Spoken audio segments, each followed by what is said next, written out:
Kamusta po mga katambay? Muli po si Kamanong po sa Tambayang Makabayan.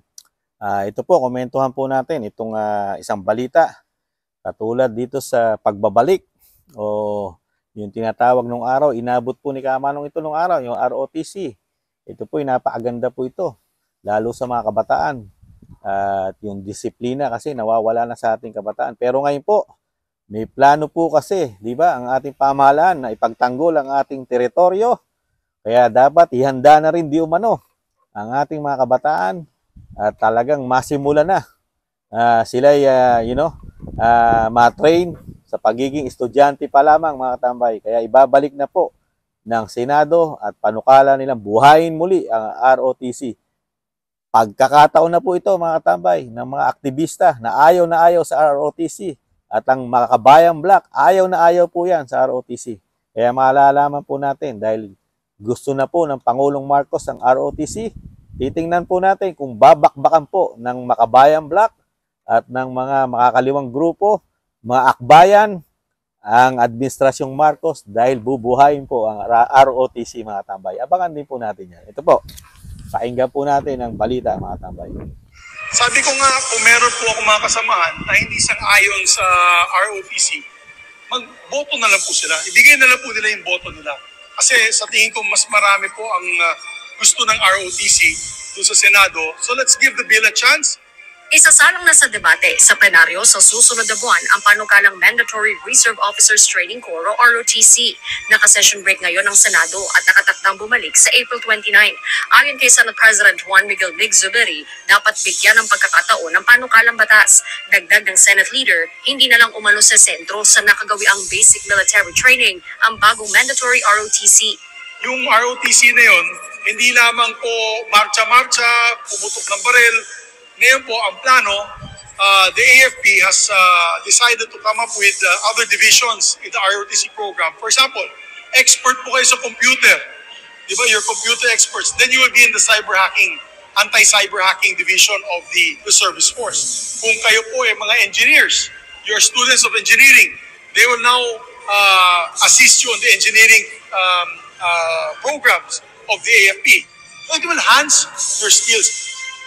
Kasama sa prioridad ng Administrasyong Marcos ang muling pagbuhay sa mandatory ROTC, ngunit ilang mambabatas at grupo ng mga kabataan ang tutol dito dahil sa posibleng pang-abuso at dahil hindi lamang anila ito ang paraan para ituro ang disiplina at pagmamahal sa bayan. Una nang nagpahayag ng pagtutol sa panukala ang minority senators at posible rin bumotong hindi pabor si Senator Francis Cheese Escudero. Pero depensa ng mga senador na nagtutulak sa panukala. Meron naman tayong pinasa na anti-hazing law. We actually improved on the old anti-hazing law, made it a heinous crime. Kaya hindi po ako natatakot na kung ibalik po natin ang ROTC, mababawasan na po o kundi mawawala na pong itong problema ng hazing pagdating po sa ROTC trainees natin. Yan po mga katambay. Pagkakataon na po ng matatapang na kabataan sa atin ngayon mga katambay. Bumalik po kayo at pumasok kayo ng ROTC. Lalo po ngayon mga kabataan na talagang karamihan gustong maipagdigma. Yan po, hinahanda na po tayo ng pamahalaan ngayon mga katambay. At yan po panukala ng ating Pangulong Marcos na ibalik na ang ROTC para nga naman tayo hindi maagrabyado mga katambay at magagamit ng asset ng tinatawag na human power. Diba? Dahil nga kukunin natin yung ating asset, lalo sa pakipagdigma, di ba? Kailangan dyan tao. Kaya, mga tambay, ngayon, hintayin natin din ang masasabi ng mga kabataan party list, mga tambay. Si Raul, si Congressman Raul, yan, kabataan, mga tumututol po sa ROTC yan, mga tambay. Yung akbayan ni Risa Hontiveros, di ba? Ngayon, si Senador Chit, nagsalita na, hindi siya pabor. Dahil nga baka yung mga anak nila, kung meron man silang mga anak, baka masama diyan mga katambay.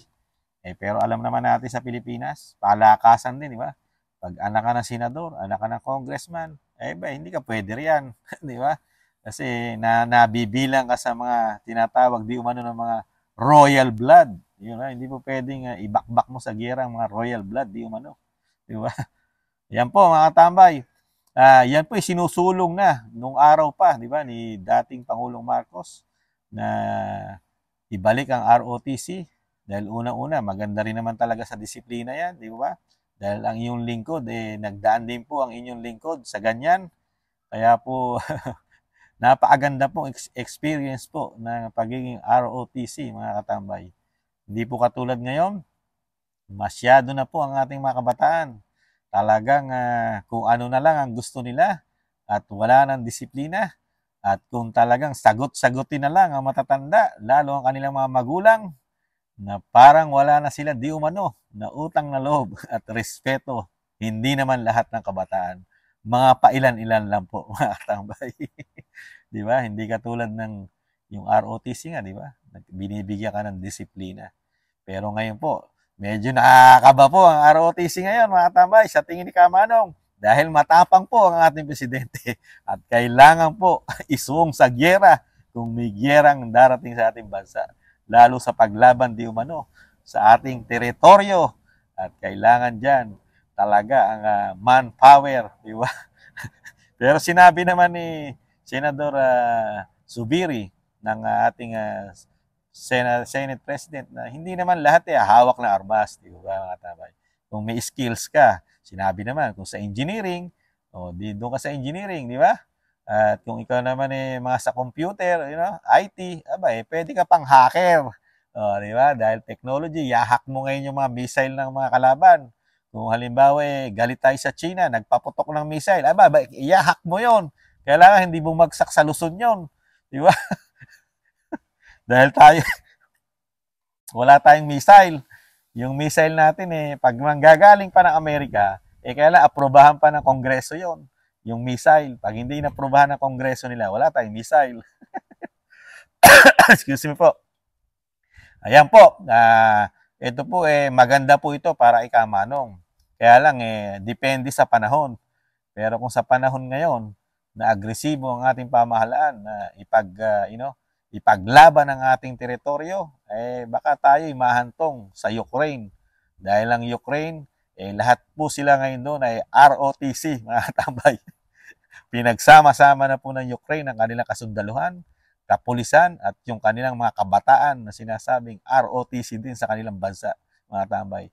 Kaya intayin po natin ang sasagot po ng kabataan po ngayon, lalo sa pangunguna po ni Raul, ni Congressman Raul, na hindi po nagiging oposisyon po ngayon ito kay Pangulong Marcos. Tingnan po natin dito sa issue ng ROTC, kung sa kanya pa okay pa ang ROTC pagka ang nag-declare po at ang nagkagusto ay si Pangulong Marcos. Kasi nung panahon ni Pangulong Duterte, binabatikos po nila yan ng makabayan, mga makabayan black, mga akbayan, saka yung kabataan party list, binabakbakan po nila yan. Ayaw na ayaw po nila ng ROTC. Kahit kay BP Sara, isinusulong ni BP Sara yan sa DepEd. Ayaw din po nila, di ba? Nakatambay. Pero ngayon, yung kanilang kaalyado na Pangulong, si Pangulong Marcos, tingnan natin na isasagot, abangan natin na isasagot ng mga pumupunta sa karsada. Di ba? Kasi ngayon, hindi na po sila oposisyon ngayon yung mga aktivista di ba? Ngayon, inopen ni Pangulong Marcos ang ROTC, yan ang aabangan natin mga tambay. Kung magsasalita ba, sila Raul Manuel, di ba? Sila Brosas, di ba? Si Franz Castro, at sila, yung sinasabi pa natin, isang panatiko at ayaw din sa ROTC, si Senadora Risa Hontiveros, di ba? Tingnan po natin mga tambay. Nakaka-amaze po ito. Kaya lang nakakalungkot po para sa ating kabataan. Bigla-bigla na paghahandaan mo o papraktisin mo na ating kabataan dahil nakikita ng mga Pilipino at kabataan, nakikita rin ng kabataan na agresibo po ang ating pamahalaan ngayon, lalo sa pagdepensa ng ating teritoryo. Alam naman natin, ang depensa, pag pinag-usapan na ay teritoryo, kailangan niya ng dahas. Dahas na po. At sa tingin po ni Kamanong, ayaw na po ng magandang usapan at disiplina. Ang usapan ay hindi na yata uubra sa pamahalaan natin ngayon. At ang kailangan ay dahas na, mga katambay. Kaya nakakalungkot po ang ating mga kabataan, wag naman sanang magamit sa ganitong desisyon na ikahantong po ng ating bansa na wag naman sana matulad sa Ukraine. Kaya tingnan natin, baka naman makalampag ng mga kabataan party list. Dahil sila maapektuhan po rito, mga kabataan. Alam naman natin na ROTC para sa mga kabataan. Tayo namang matatanda, mga reserve tayo. Tayo po mga reserve. Tayo po hahawak din, lalo sa digmaan, di ba? Lahat po, babae, lalaki, yung mga kabataan, obligado po yan. Kaya si Kamanong ayaw na ayaw ng digmaan. Dahil wala pong nananalo sa digmaan, mga katambay. Kawawa. Sayang yung mga plano na naumpisahan ni Pangulong Duterte, na nahandyan na yung bansa natin, umaangat na ang ekonomiya. Tapos ngayon, giyera, bagsak. Ang solusyon kasi ng ating pamahalaan ngayon, giyera. Ipakipaglaban sa teritoryo. Hindi sinusolusyonan. Wala na po sa agenda ng ating pamahalaan ngayon na ibangon ang ating bansa sa kahirapan, sa nagtataas ang bilihin, sa napakataas ng inflation na walang trabaho. 2 taon na ang sadsad, pataas ang bilihin, lalo ang bigas, gasolina, ganun din. Pero wala solusyon po dyan Ang tanging solusyon, imbestigahan ng Duterte. Imbestigahan sa Senado.